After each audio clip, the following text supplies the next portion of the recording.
Assistant director विशाल दीप का 25 करोड़ रुपए रिश्वत के मांगने के लिए हम आपसे की ये प्रेस कॉन्फ्रेंस कर रहे हैं।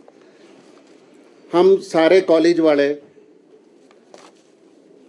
असिस्टेंट डायरेक्टर विशाल दीप ने हमें बुलाया और हमारे से 25 करोड़ रुपए की डिमांड की। अपना परिचय दे जरा पहले तो। मैं Rajneesh Bansal, chairman Himalayan group of institution. ये Bhupinder Sharma, chairman Devbhoomi group of institution.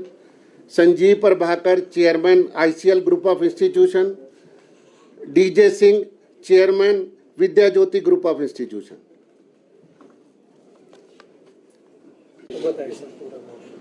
Assistant director enforcement directorate Shimla के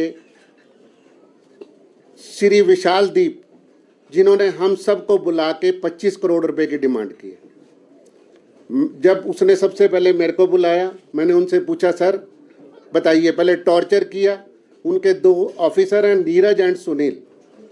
जब मैंने उनको कहा कि मैं 25 करोड़ रुपए नहीं दे सकता सारे इंस्टीट्यूशन से इकट्ठा करके, तो उन्होंने इंडिविजुअल लोगों को हमें टॉर्चर करना शुरू किया। मैंने उनको अल्टीमेटली, जब मेरे को बहुत ज़्यादा टॉर्चर किया गया, तो मैंने उनको कहा कि मैं 60 लाख रुपए से ज़्यादा नहीं दे सकता। फिर उसके बाद दूसरे जो दोनों ऑफिसर्स थे, नीरज एंड सुनील, उन्होंने अलग से डिमांड की। मैंने पहले दिन मना कर दिया। उन्होंने हमारे बंदों को बुलाया, खूब टॉर्चर किया, और उसके बाद नेक्स्ट डे फिर मेरे को बुलाया। पहले 10 तारीख को बुलाया, 10 दिसंबर को, फिर 19 तारीख को बुलाया, और सवेरे 10 बजे से लेके शाम के 8:30 बजे तक हमें वहाँ पे बिठा के रखा, जो कि स्टेटमेंट लेने का टाइम, स्टेटमेंट के लिए सिर्फ 1 घंटा रिक्वायर्ड था। हमें मेंटली टॉर्चर किया गया, मेंटली हरास किया गया। और दूसरी जो सबसे बड़ी बात है कि दूसरे दिन हमारे दूसरे दोस्त भूपिंदर शर्मा को बुलाया गया। इनसे 55 लाख और 30 लाख दोनों ने डिमांड की। फिर इनसे हमारे ये संजीव प्रभाकर को बुलाया गया। इनकी तो उन्होंने इंतहा कर दी, इनको डंडे मारे। इनकी मदर एक्सपायर होगी, इनके ब्रदर एक कोमा में हैं। और अल्टीमेटली जब इन्होंने इनेबिलिटी शो की, उन्होंने कहा अपना कुछ भी बेचिए, हमें पैसे चाहिए। तो ये इतना सारा अत्याचार मैंने कभी नहीं देखा। और हम क्यों गए इनके खिलाफ? बहुत बड़ा डिसीजन था ये हमारा लोगों का। ये इसलिए गए, एक नक्सस के चलाया हुआ था इन्होंने। सारे हिमाचल के लोगों को बुला के, ये देवभूमि है, देवभूमि में अगर इस तरह का अत्याचार होगा तो परमात्मा इनको जरूर सजा देगा।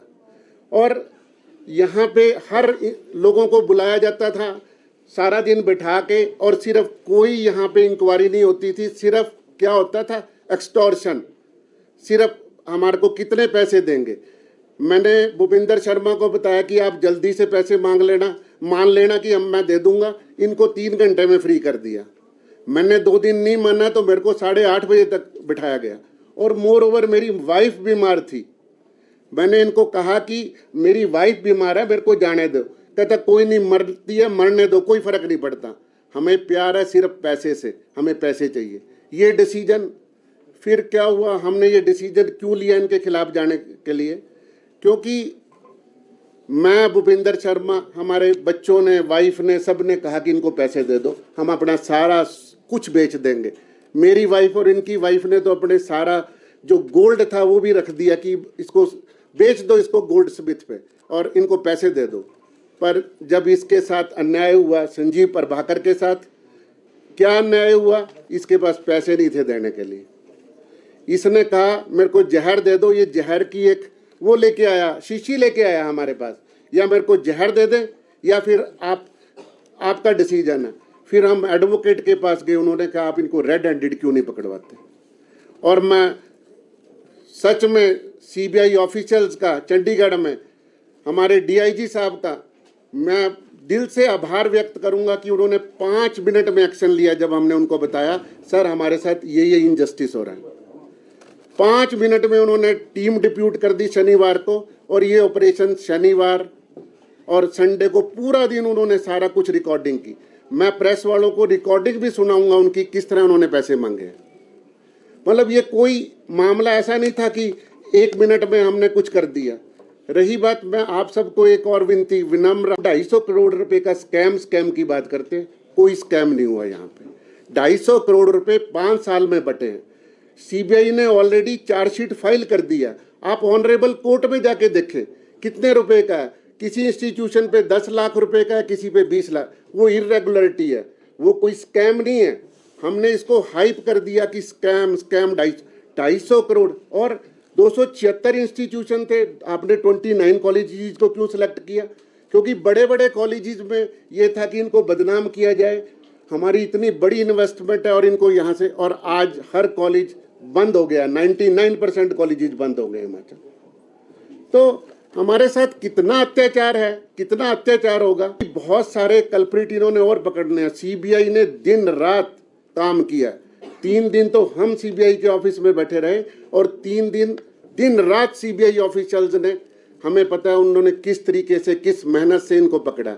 उसके विशाल दीप के रियल ब्रदर विकास दीप और उसका बुआ का बेटा नीरज, दोनों से 1.5 करोड़ रुपए की रिकवरी की है।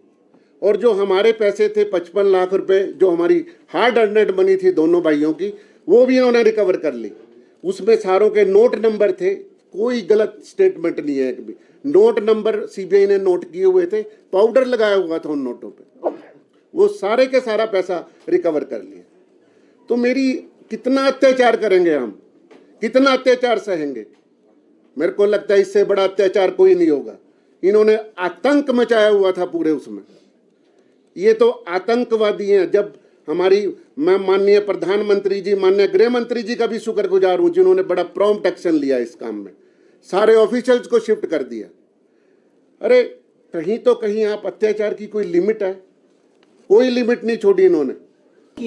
सर कोई प्रूफ नहीं हुआ। 250 करोड़ की डिसबर्समेंट हुई है टोटल। आप उसके बदले हमारे से 25 करोड़ रुपए मांग रहे हो। आप कितना बड़ा क्राइम कर रहे हो? हमने कोई किसी के अगेंस्ट एलिगेशन लगाया? कोर्ट डिसाइड करे इसको, सारी चीजों को। हम कोई डिसाइडिंग अथॉरिटी थोड़ा ना। हम इसलिए बता रहे हैं आपको क्योंकि पहले हम कभी प्रेस के सामने आए ही नहीं। चार्जशीट फाइल की कोर्ट में वो किसी के अगेंस्ट 15 लाख निकला, किसी के अगेंस्ट 10 लाख निकला, किसी के अगेंस्ट 20 लाख निकला। लेकिन हाँ, ये नहीं कि इसमें कुछ कल्प्रिट नहीं है, कुछ कल्प्रिट भी हैं, लेकिन सारी उंगलें एक बराबर नहीं होती। We are agree, let's court decide it what they will do that.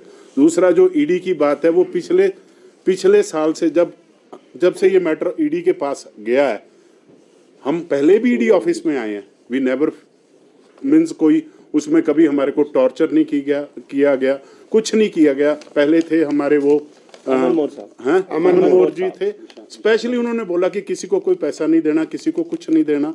दूसरे उनके ईडी ऑफिसर डीडी भी थे, दे नेवर बॉदर अस। लेकिन जब से ये आए हैं, पूरे का पूरा तहलका मचा दिया इन लोगों ने।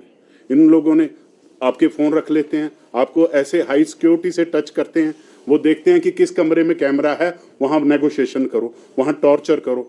मीन्स ये बहुत बड़ी बात है। चलो हम लोग तो आगे पता नहीं कितने लोग इसमें पिसते होंगे। आप मानोगे नहीं, मेरी मदर 91 ईयर है, वो बाथरूम में गिर गए। इन्होंने स्पेशली मेरे को बोला गिरते हैं तो गिरने दो, you will come definitely. Means इतना अत्याचार ये लोग कर रहे थे यहाँ पे। अब तो सर ये जो एक गैंग, आप कह लो ना, डकैतों का गैंग था जो उन्होंने ईडी ऑफिस को अपना अड्डा बना लिया। मैं विटनेस हूँ, I was crying in the ED office. जो अक्यूज्ड हैं वो रेस्ट हो। मेरी मदर की डेथ होगी, my brother is in coma, और वहां पे कोई रावत है, उनको बुलाया, मुझे डंडे मारे गए कि पहले तो सारे कॉलेज को इकट्ठा करो 25 करोड़ में। कहीं मेरी क्या औकात है, मैं 25 करोड़ कहाँ से लाऊंगा? और वो जो नीरज और सुनील है, वो मुझे बोलते हैं 5 साल मिस्टर प्रभाकर, आपको 5 साल अंदर करेंगे, सारा परिवार खत्म हो जाएगा आपका। हम आपको एक चांस दे रहे हैं आपकी फैमिली बचाने का।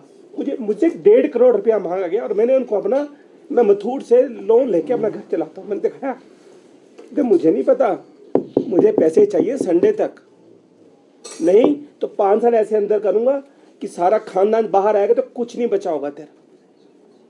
फिल्मों में भी साले कसाई भी ना तरस खा लेते हैं, मुर्गे को खाना खिलाते हैं मारने से पहले।